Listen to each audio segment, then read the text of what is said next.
listening to the Young Baptist Podcast, a podcast committed to the centrality of the gospel and to encouraging believers to be captivated all over again by the beauty and glory of Christ. My name is Josh Johnson, and today I am with a special guest. He came all the way to Panama City from Indiana just to sit down and record this episode with me.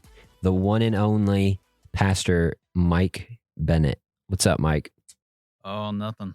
Dude, I'm glad that you're on the show. Thank you for making the journey to sit down and record with me. Mike, let's just go ahead and jump right in here. For those people who may not be familiar with you and your ministry, kind of just give a little background of, who you are, where you came from, and how you ended up where you're at. Yeah, so presently I am a pastor in Greencastle, Indiana, at the Harmony Baptist Church. And it's kind of a backstory that led me there ultimately. I came out of Bible college and I was teaching in Florida.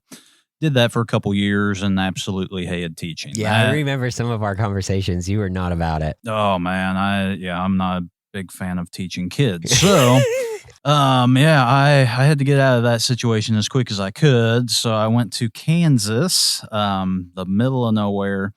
And I pastored that church for about 3.5 years. I think a lot of what we're going to talk about is stemmed off of that ministry and some things that took place there. And then after that, I got in a real unhealthy spot. And so I transitioned back to Indiana where I grew up. Those were probably 2 of the worst months of my life, working through some things. And I contacted Brian Sams in Jacksonville, Florida.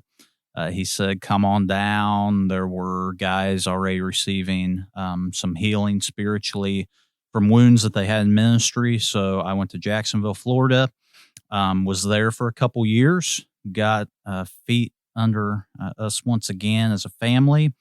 And then we were sent out of River City Baptist Church to go to Harmony Baptist Church. And when did you end up going to Harmony? I don't know if you already said that. Yeah, so that was 2020. Okay. July of 2020. So you just crossed over the 2-year mark then. Right, yep. Cool. Well, I know a little bit of the story in Kansas. We talked a few times while you were there. Things were not fantastic necessarily. And that was really more of a rural environment. And that's kind of what we want to dial in on today is talking about ministry in a rural environment. I'm going to butcher that word this entire episode, so just get ready for it. Talk about ministry in a rural environment, and then really you dealt with a lot of pastoral burnout and difficulty from that. So let's just go for it, man. What would you say some of the advantages or the pros of doing ministry in a more rural environment would be? Yeah, there's several pros that come with being in a smaller environment. One thing would be there is no difficult commute. That's true. Yeah, so I think in Kansas we had maybe one stoplight. No kidding. And that was it. Yeah, wow. So going to the church from my house, I maybe passed one car. Wow. That was it. So yeah, it was pretty nice. I got you beat though. That is true. It takes me 57 seconds. I've timed it. Yeah, that's definitely nice. Yeah. But yeah, that's a blessing. Like even now in our context, it's not a real long drive. So that's a good thing. Another thing is in a rural environment, people seem to be a lot more helpful. So if you have something broken in your house, like there's an army of people that's willing to help you. You see every year farmers that need help, other farmers jump on in and help them. So that kind of atmosphere, a church thrives off of those things. So if there's a need in the church, people hop right in for the needs of people, the community. So that type of unity is just kind of natural in a rural environment. Yeah. So that's a big plus.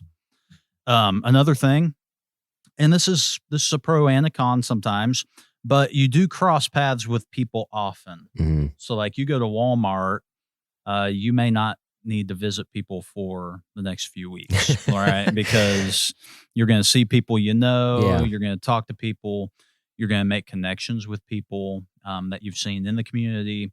So a lot more exposure to people, and that's a big plus in a rural environment. Yeah. Just being present in the community and people actually seeing that. Another thing would be it's a relaxed environment, Mm-hmm. right? So like our church, people stay for like an hour after service fellowshipping. Wow, yeah. Yeah. So like in the city, I know, especially like in Jacksonville and other churches, people got to get going, right? Mm-hmm. You got to do the next thing. And that's just kind of the atmosphere. But in a rural environment, it slowed down a lot more. So fellowship is a lot more intentional in rural churches, I think, smaller churches as well. So that's another blessing. And then, man, I think this one's great. Reaching your area is more attainable. That's true. So like in Medicine Lodge, Kansas, I have 2,000 people, right? It's more attainable for me to reach out to 2,000 people than for, some pastor to reach out to 200,000, right? So seeing that and knowing we can make a difference in our community and we can see it. Yeah. Right. I mean, if you go out as a church in a rural environment and you help clean the town or paint up a building that's just down and nasty looking, you're probably going to get on the front page of the newspaper. Sure. Yeah. Right? So it's definitely a big pro that you can probably reach your area, and that's more attainable. It makes it easier, I would say, to build a positive reputation in the community. Right. If you're actually active and reaching out and helping people right on a regular basis. Yep. Now, I would say that probably also brings a con, though. And yes. I don't know if you have one of those listed there, but oh yeah, you do. Yeah. If you screw up in the community, you're toast. Right. Yeah. That's how our church was in Kansas. Our church was started in 1886, I believe. Wow. Yeah. I think the First Baptist Church in New York City sent some dude to come and pioneer to Medicine Lodge, Kansas, start that church. And pretty much every church in some way is a split off of First Baptist Church. Really? Lodge. So when people in the community, which they stay there forever, right? Like the families stay there, kids stay there. They all know the story that the Baptist Church has a bad reputation. So when you lose that name, it's real hard to get that back. And so, that is a con of being in a rural environment. People know your church name, and they know what you've done, and years or even decades of history on you. Another con is that there's a lot of gossip and busybody going on in rural environments. Now that goes on in bigger churches too, right? But in a little tiny town, everybody knows everybody and knows everybody's business. Oh man, yeah. I saw this quote. It says the nice thing about living in a small town is that when you don't know what you're doing, someone else does. They do. Man, my greatest form of entertainment is something called the Brazil Chatter. I live in Brazil, Indiana, and like anything that anyone does is put on that page. Really? So we made the big news the other day in Terre Haute. They came out with this news article that there's this guy in Brazil driving a moped. There were 3 police cars, I think, riding behind him in a back alley. He had meth hanging from his handlebars. And so, I mean, this was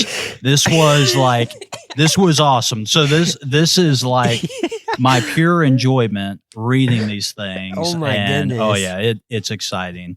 Every day something comes up. So, there was a guy, I think he lost his paralytic leg, and like, man, it was some of the comments that got reported.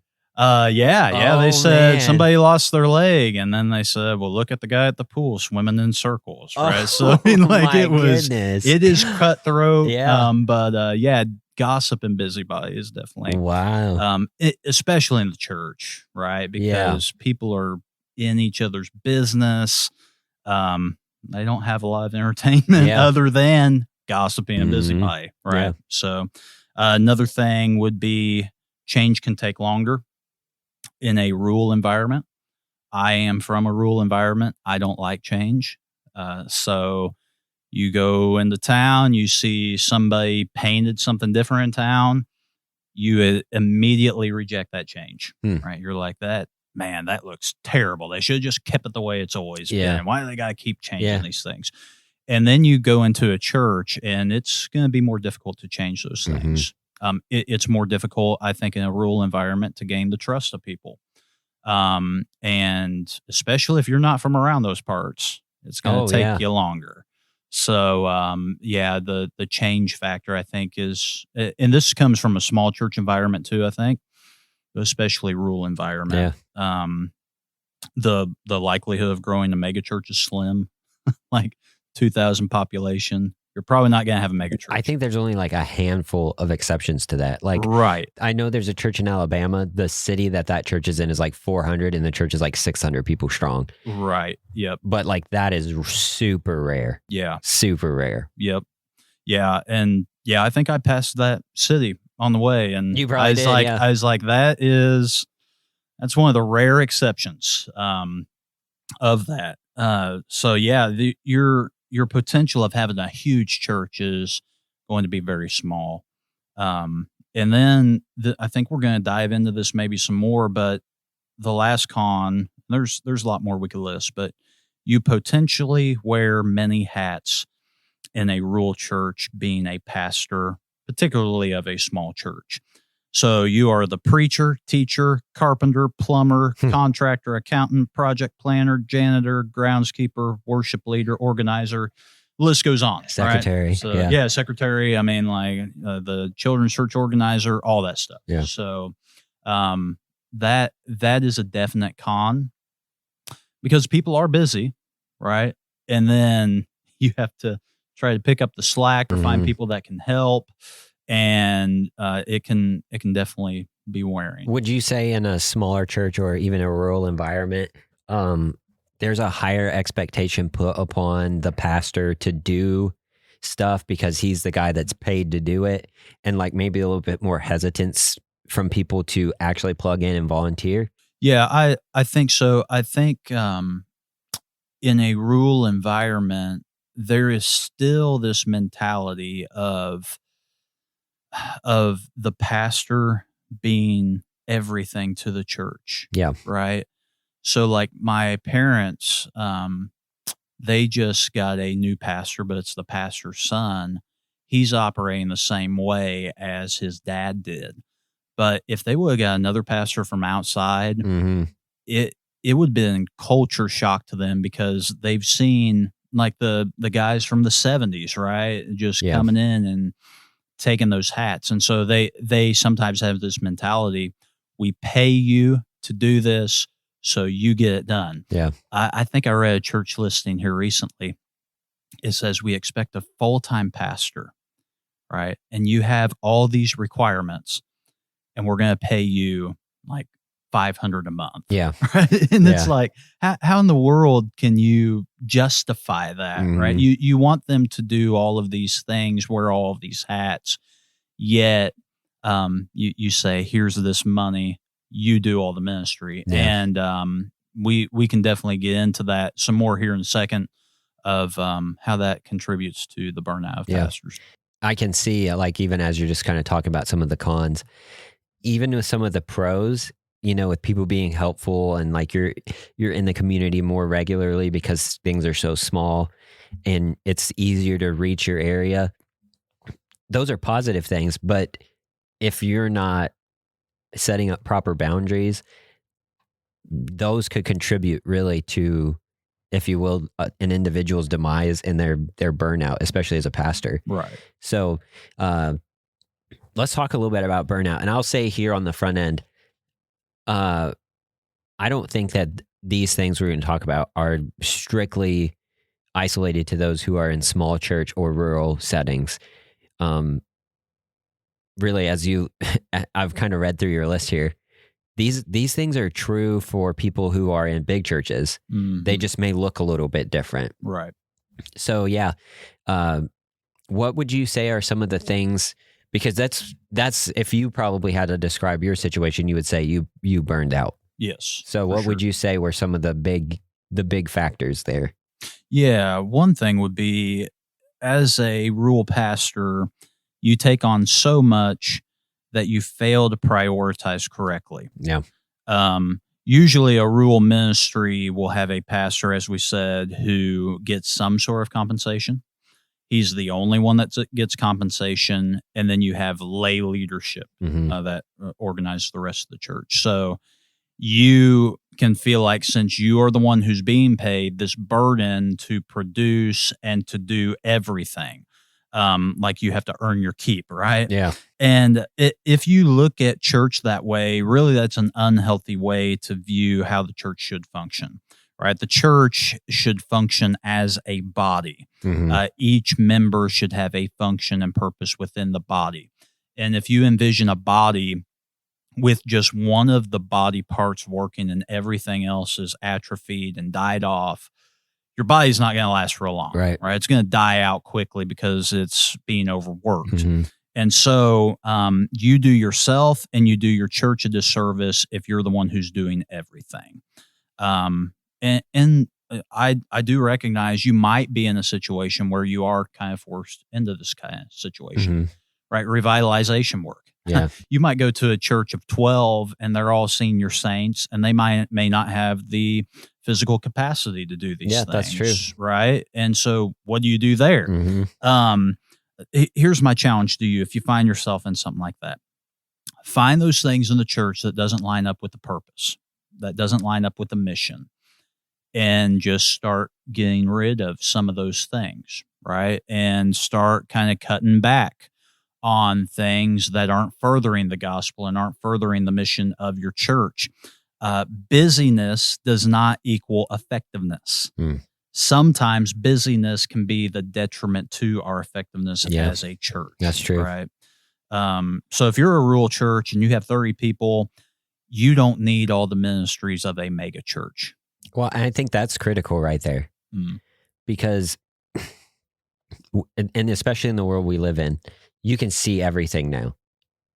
There was a day, and I don't know about this because I'm too young, but there was a day where you didn't know what a church on the other side of the country was doing that was running 5,000 people. Today, you get on social media and you can see what these churches are doing, and it's easy to see that and think, that's what I got to do. Yep. And you try and, like, take Medicine Lodge, for instance. I can now imagine how exhausting that could have become. And I don't know if this is what you did or not, so I'm not trying to, inject anything into your story, but man, that would be exhausting to think, okay, we got 2,000 people. This church is running 2,000. So if I add these programs, this will just suck them right in. Right. Well, that's the wrong thought process from the get-go. Right. Yeah, exactly. Yeah. And that was a big part of why I ended up burning out. Oh, really? Okay. Yeah, because I thought if you do A and B like we were taught, right? And so many special speakers would come up and they'd say, if you model this, not the book of Acts, right? Yeah. Not the Bible, but you modeled this, then this is going to happen. And it didn't. And it only leads to frustration. And so we have to understand, big churches and big cities are awesome, right? Small churches and small cities are awesome. Yeah.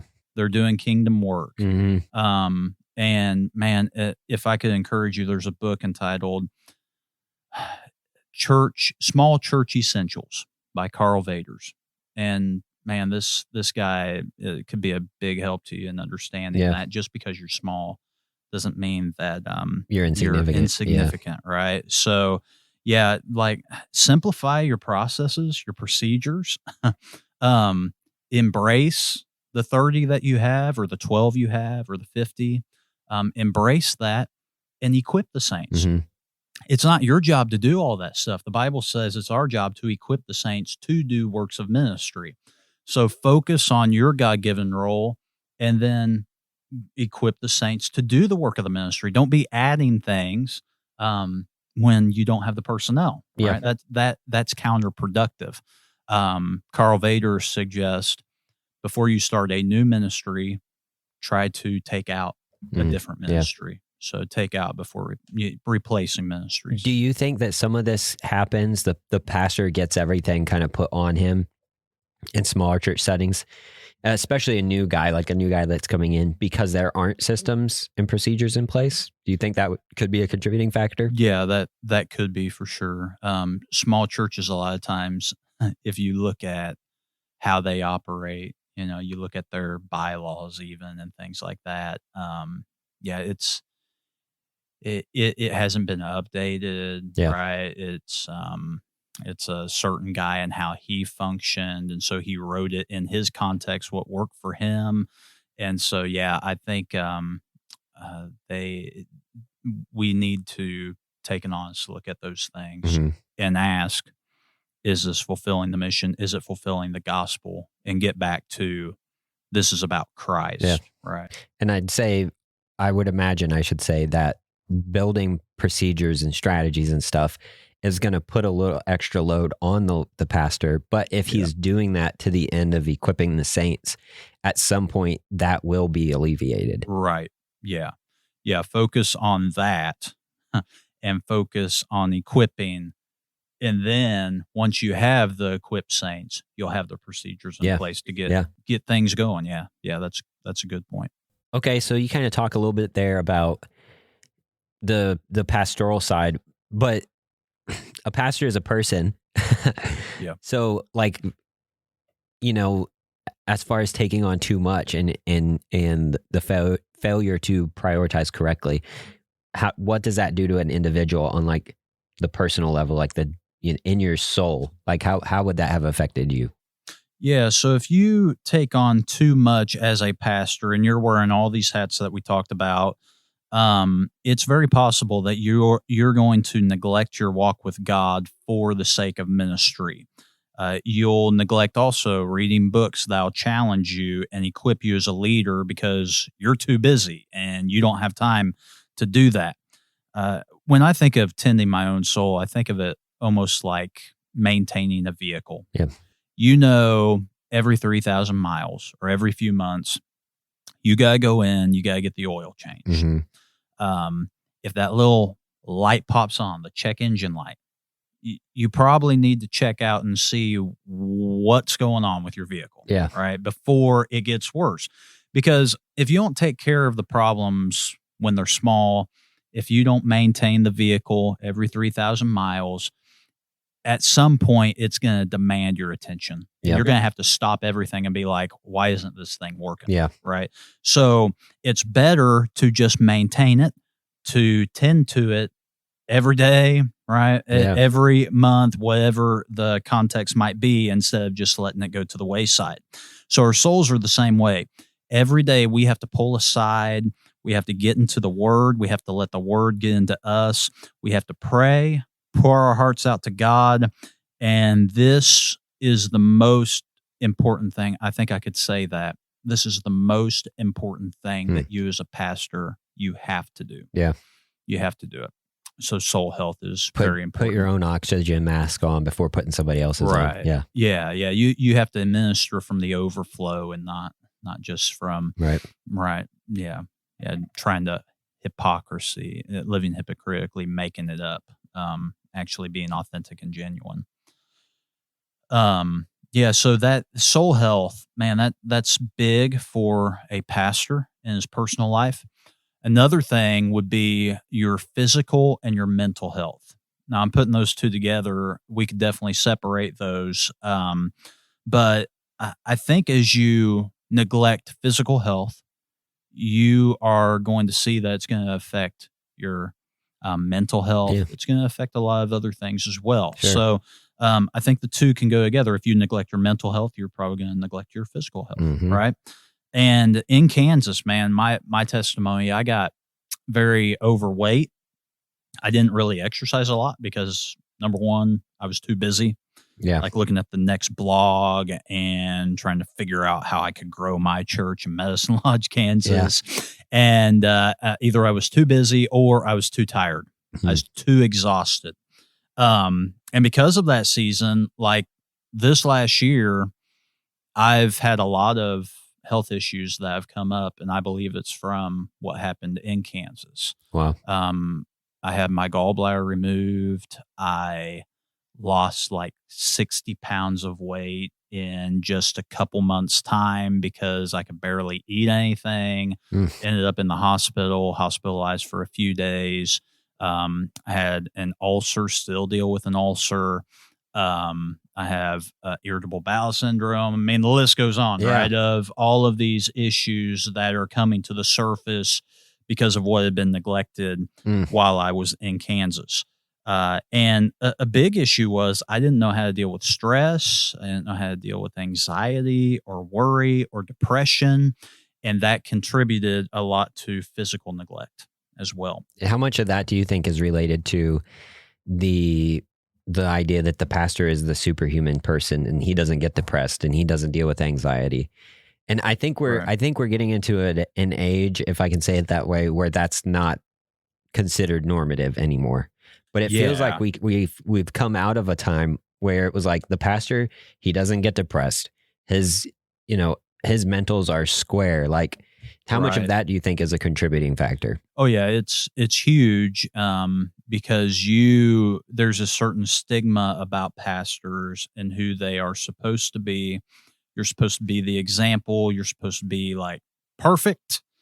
And so you try to live that way in front of people, and that's very tiring. Living a double life, in essence, is what you're doing. Yeah. So, you have to try to separate the two lives, and it's it definitely wears on you. It's okay to be a person, right, and be a pastor. Yes, yes, for sure. Yeah, you're not Jesus. Yeah, so that's important. The sooner you realize that. And this is why I struggled in Indiana when I left Kansas the first time. I remember texting Brian Sams, and I told him, I said, I don't know why I am supposed to be alive now. Like literally, I said that.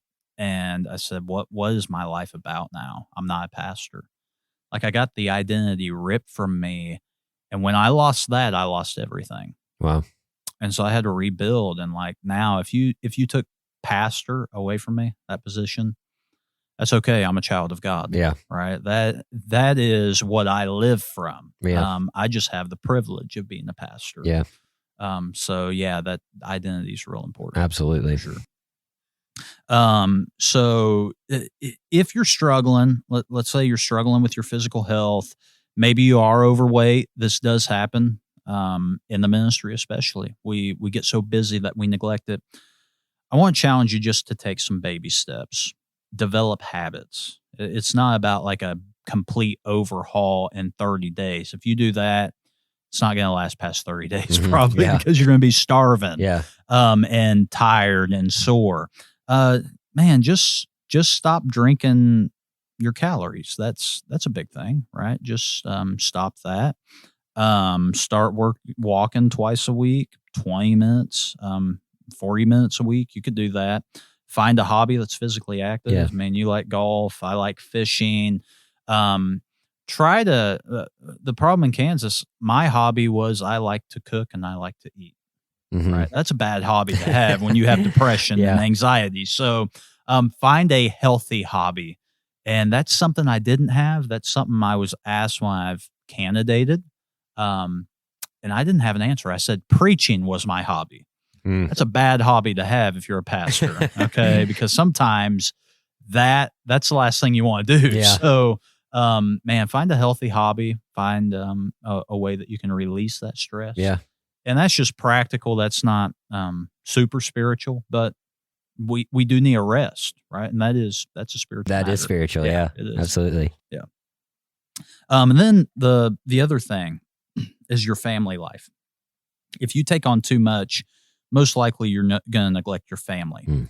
Your family is your first line of ministry. Yeah. Your family is a part of your church. And so you shouldn't feel guilty spending time with your family. I know when I candidated for Harmony, I told them, if I spend time with my family, I will not feel guilty doing that. And that's just what I told them. You are ministering to them as you spend time with them. Just as you would go into an elderly person's house and spend an hour with them, talking to them. If you spend an hour with your kids at the park, and being with them, being present with them, investing in them, that's just as important as the elderly visit, right? And when I was in Kansas, man, I was so tired. I was depressed. I was angry, and all that stuff unleashed on my family. They didn't get the best. They got the leftovers, right? And sometimes nothing at all. So your family has to be a priority to you. I recently read this book called Sifted, and I'd recommend this book. But he gave an interesting perspective. And I had never really heard this before. Maybe you have.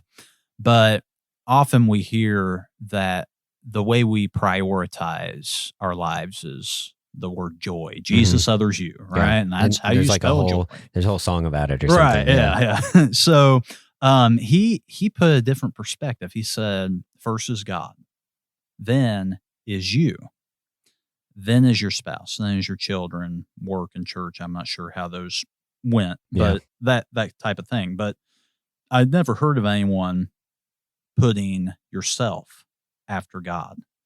But the more I think about it, I think that is important, because if you neglect your own soul, if you neglect your own physical and mental health, then how are you going to be able to effectively minister to others, right? Well, I mean, even think about what Christ said. He said, love your neighbor as yourself. It's implied you're going to take care of yourself. Right.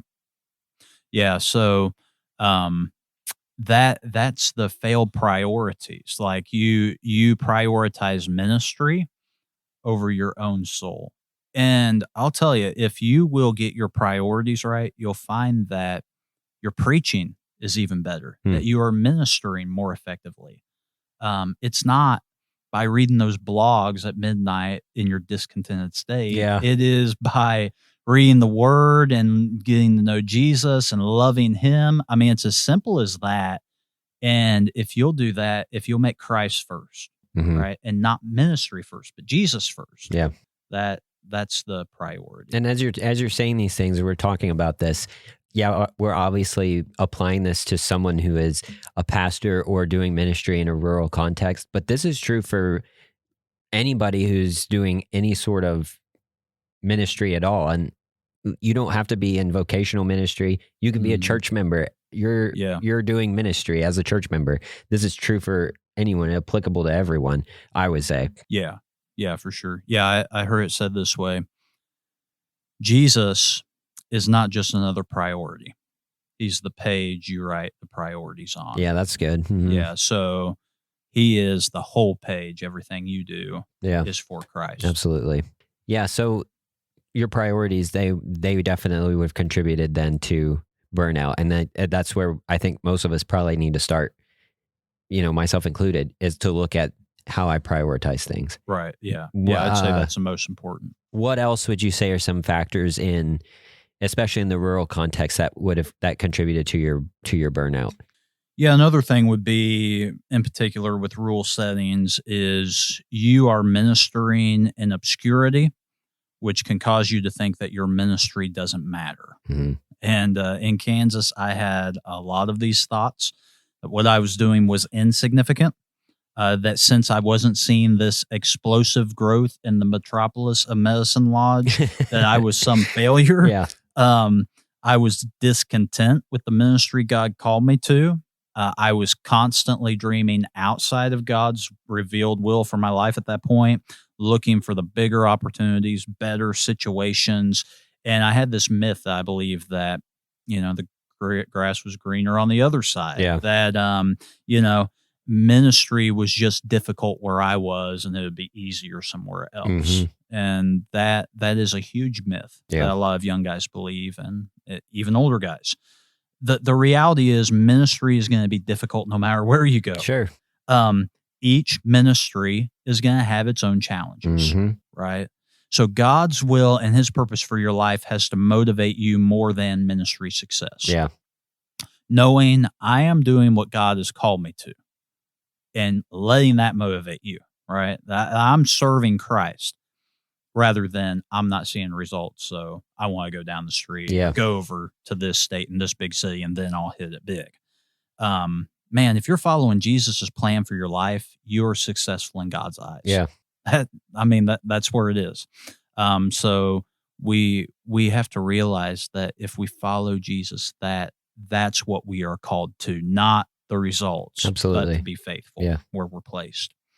I think of Philip and the Ethiopian eunuch, right? There he is in this ministry that's just booming, great things happening that we would see numerically, but then he leaves for the one. Yeah. And that was just as significant. Oh, yeah. Right? This guy who received Christ and got saved. And so, this it's important that we realize no matter where we are, it's significant.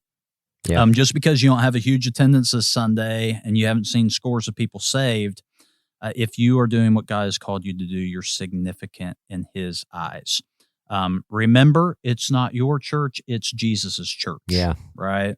So you don't need to compare your church with others, looking on social media, seeing how they're growing numerically and you're not.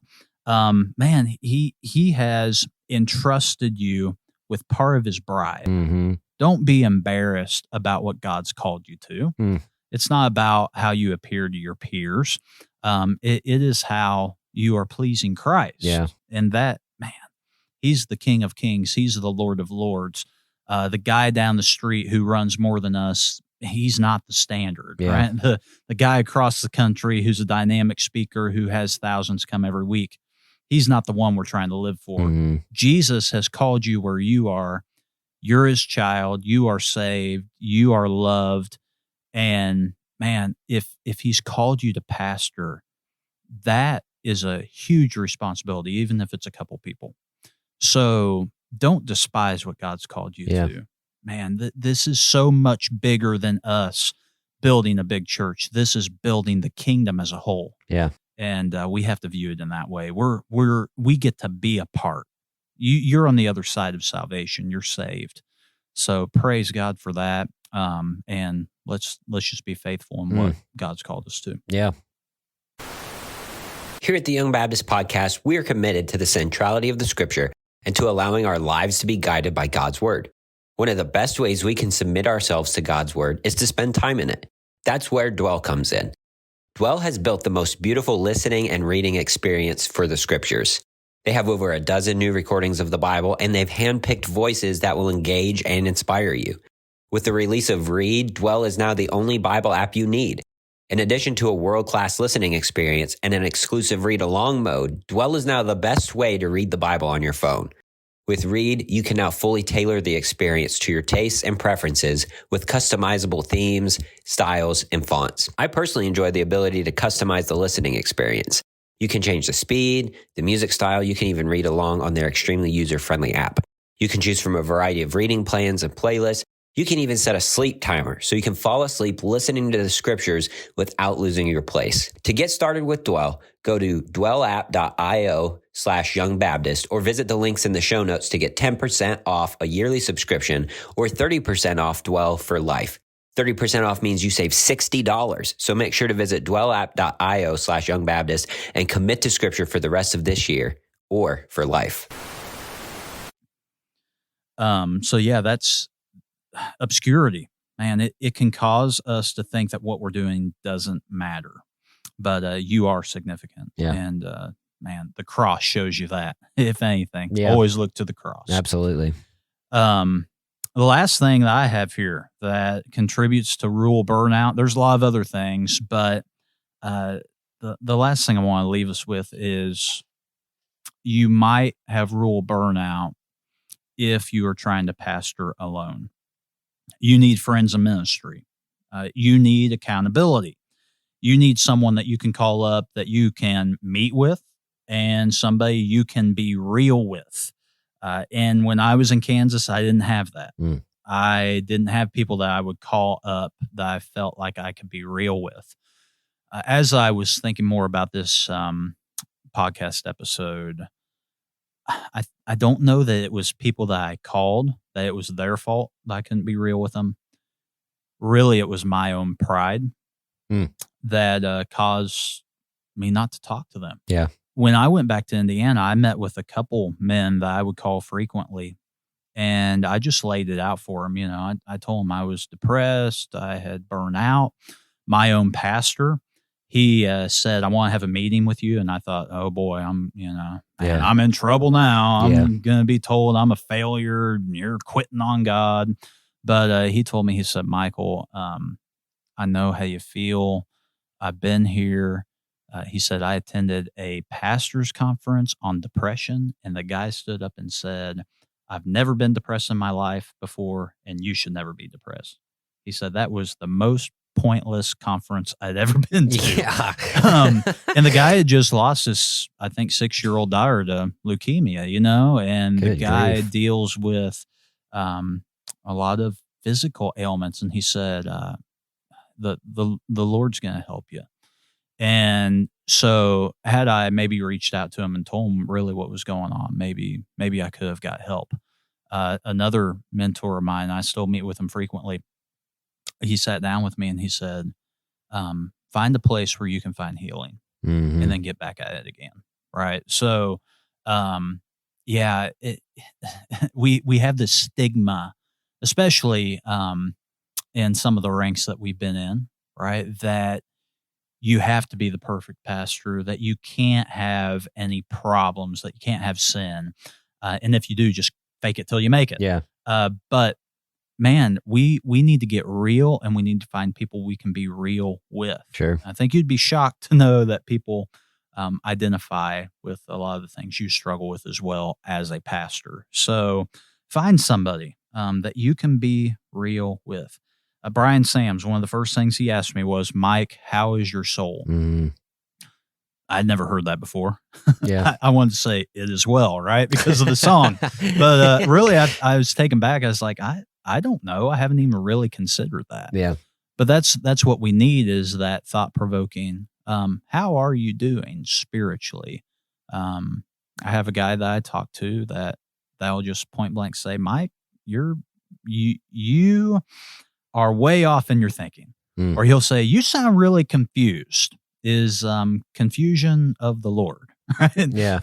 And he'll just point out things, and that's the kind of people you need, not just yes men, but people that will keep you accountable. Absolutely. So don't pastor alone. That's a big one. Yeah. It's been great, Mike. So let's say somebody's listening right now, and they're just like everything you said. They're like, "Oh, yep. Been there, done that. I identify with that. This is hitting all the bullet points.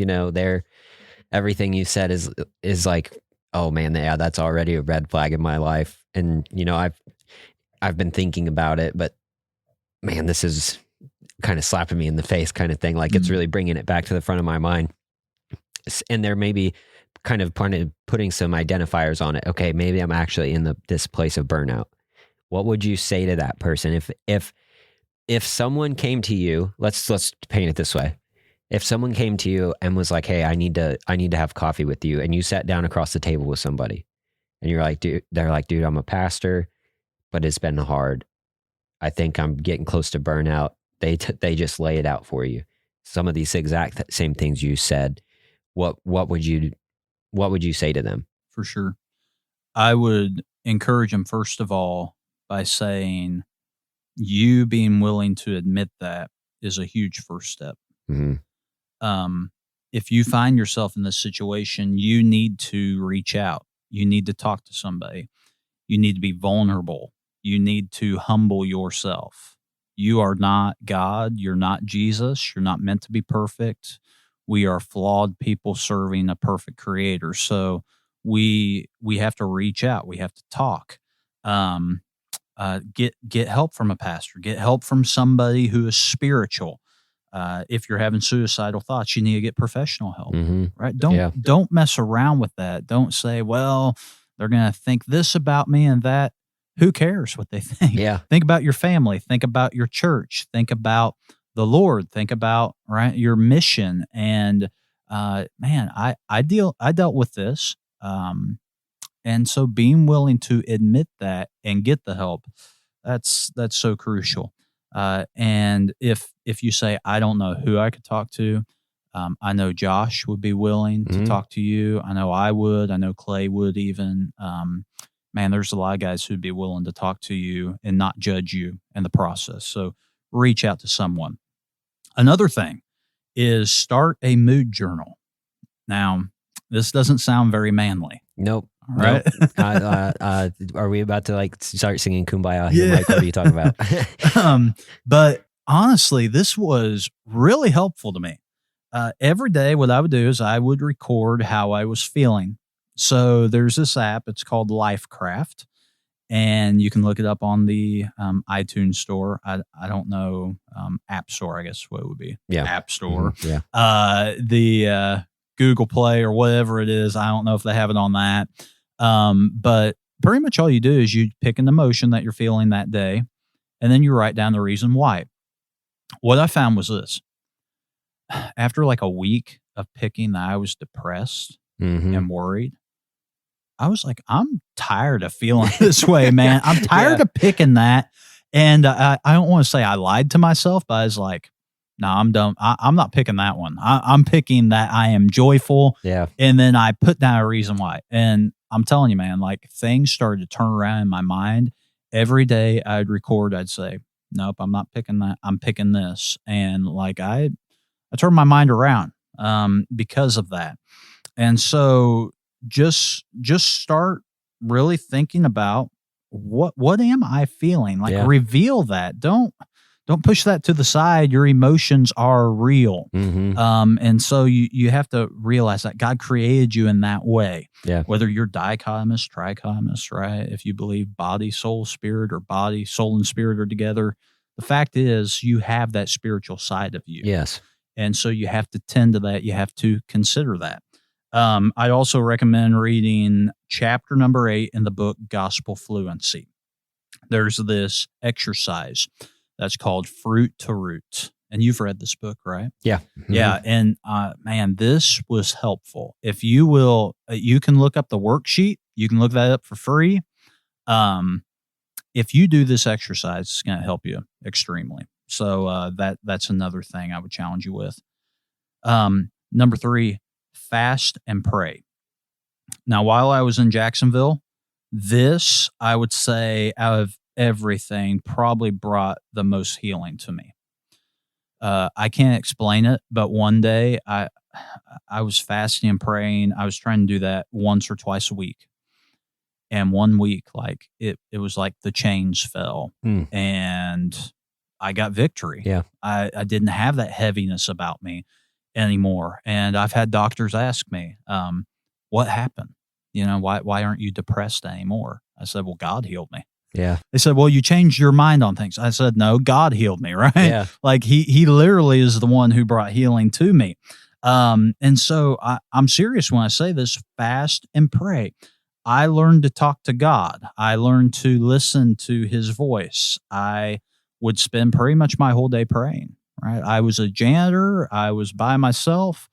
I'd spend sometimes 4 to 6 hours a day praying. Yeah. Felt like a monk almost, but man, it was exactly what I needed. So pour your heart out to God.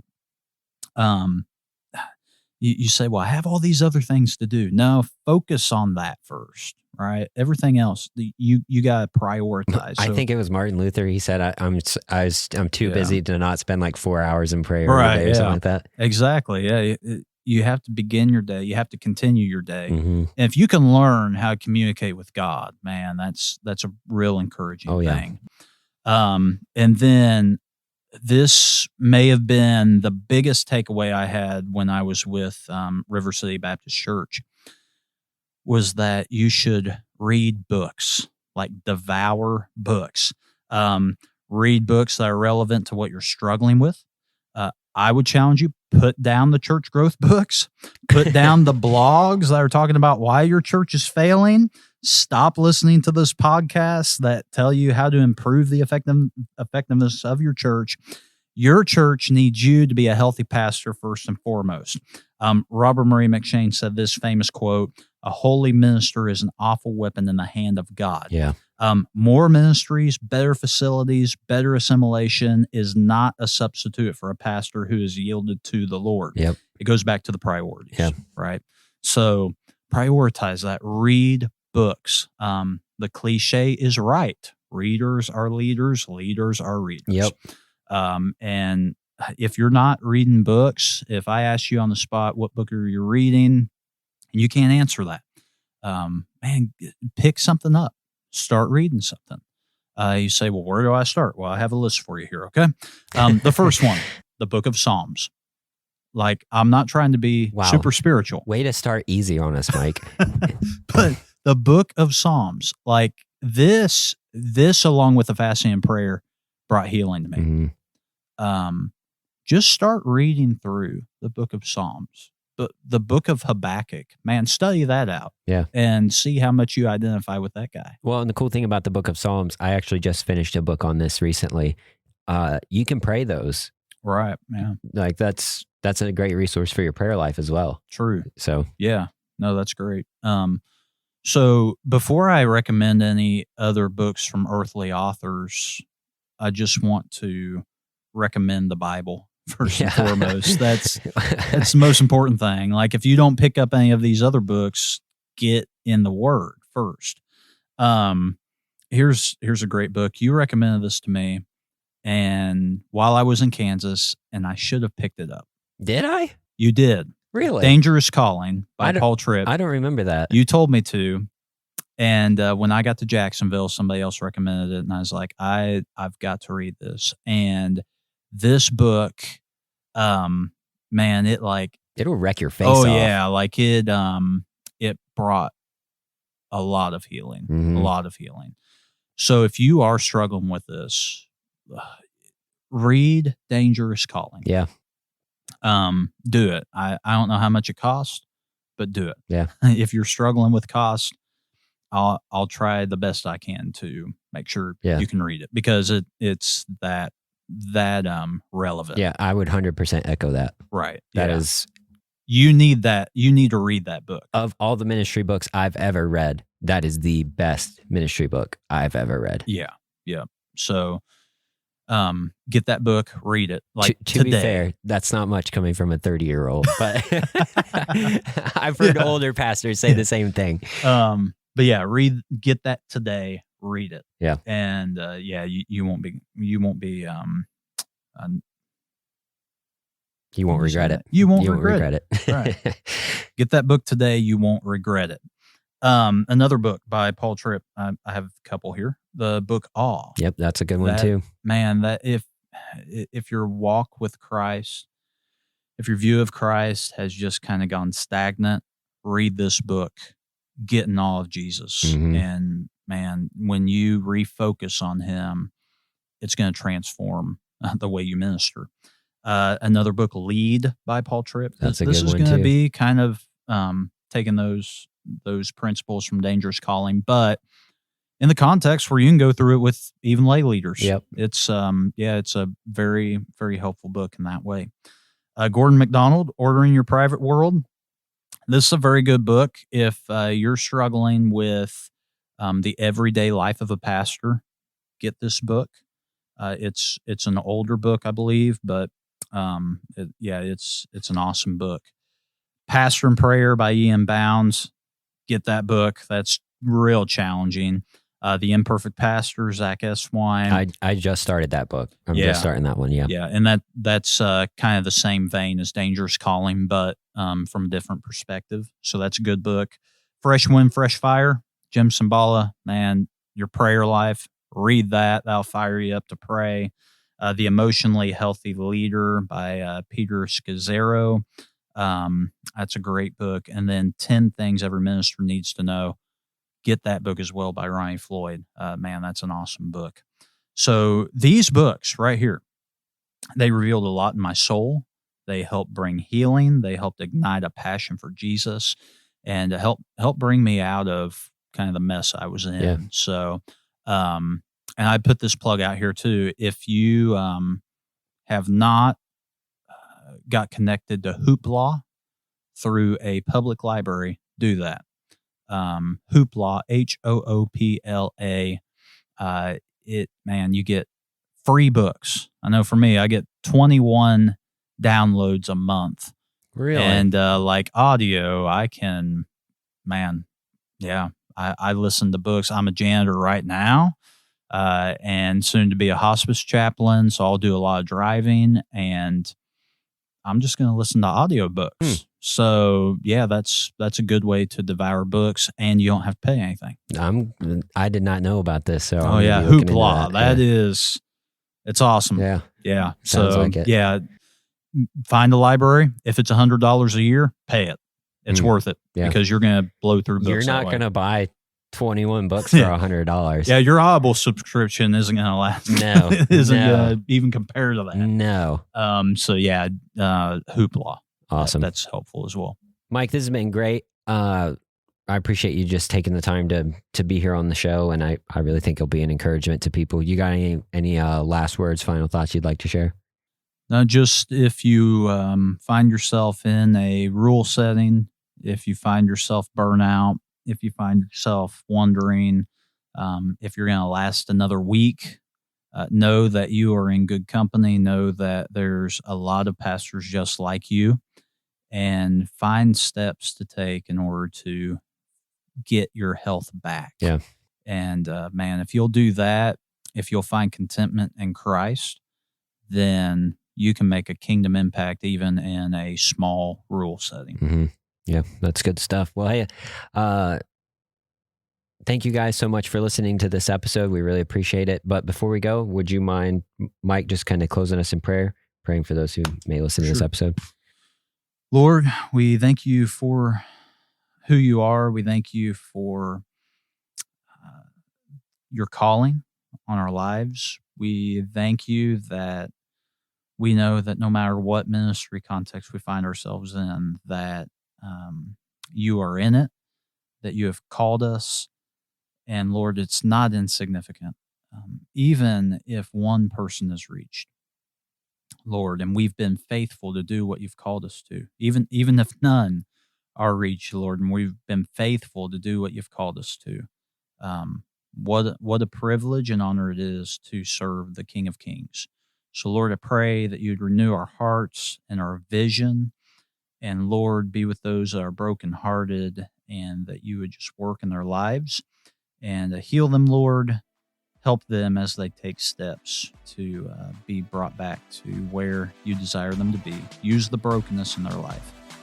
And I pray that you do all these things. In Jesus' name, amen. Thanks for listening to this episode of the Young Baptist Podcast. If you enjoyed today's show, we'd love to hear from you. You can connect with us on Instagram, Twitter, and Facebook at Young Baptist Pod. Also, be sure to subscribe and leave us a rating and review wherever you consume the content. Be sure to check out our website, theyoungbaptistpodcast.com, for more resource recommendations and to join our YBP community.